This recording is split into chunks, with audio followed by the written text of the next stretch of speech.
पिया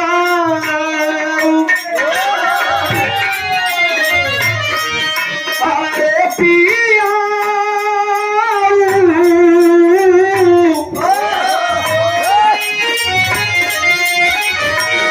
पिया तू बर फैला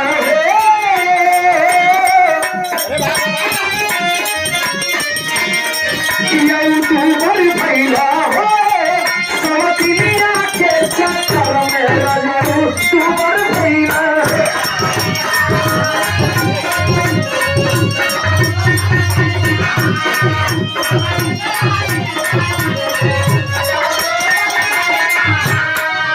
श्री राम यादव जी आपके द्वारा 50 रुपया का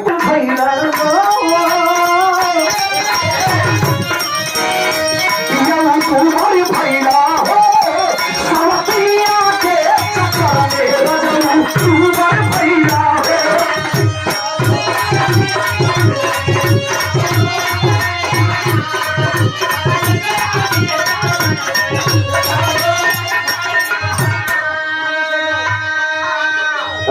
काजू जिलेबी खियवली और खियवली छेना हो